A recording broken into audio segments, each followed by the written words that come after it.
ያው ዲሞክራሲያዊ የመምረጥ መብቴን የዜግነት መብቴን ተጠቅሜ መርጫለሁ።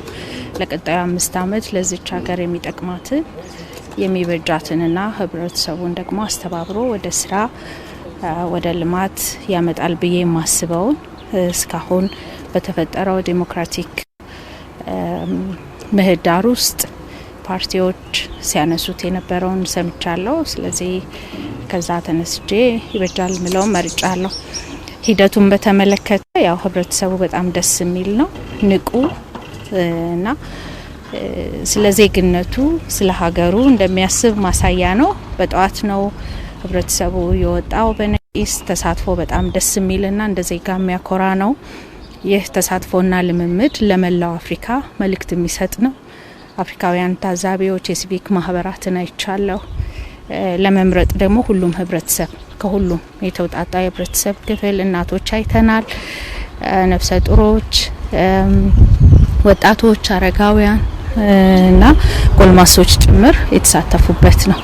ከሁሉ በላይ ለዚች ሀገር ትርጉም ያለው ተሳትፎ የታየበት ታሪካዊ ምርጫ ህዝቡን በነቂስ ወጣችሁ ምረጡ እንደማይባል አሳይቷል። ጠዋት የነበረው እንቅስቃሴ በጣም የሚገርም ነው።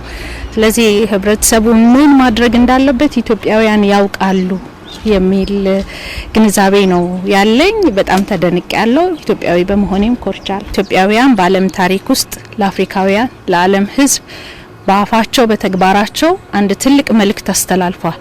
በሀገራችን ጉዳይ ላይ ብቁና ንቁ ተሳታፊ ነን ብለዋል። በተግባር ነው ያሳዩት። ሁለተኛው ለዓለም ህዝብ ትርጉም የሚሆነው ኢትዮጵያ በፓን አፍሪካኒዝም ሀሳብ አስተባባሪነቷና ተግባሪነቷ ለአፍሪካውያን ትልቅ ቦታ ሰጥታለች።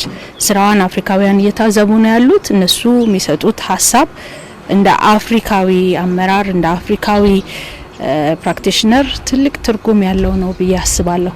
ይሄም ነው ኢትዮጵያዊ ኩራት ኢትዮጵያዊ ብቃት ብለን በኩራት የምንናገረውና ትርጉም ያለው መልእክት ህዝቡ በተግባር አስተላልፏል። ዛሬ የሚያደርገውን የሚሰራውን የሚያውቅ ህዝብ ጋራ እንደመኖር የሚያኮራ ነገር የለምና ህዝብ ተሳትፎ በጣም የሚያስደንቅ የ3 የ4 አፍሪካ ሀገራት ቁጥር ነው። ዲሞክራሲያዊ ስርዓትን በተግባር ተግብሮ ከማሳየት በላይ መልእክቱ ሌላ ሊሆን አይችልም።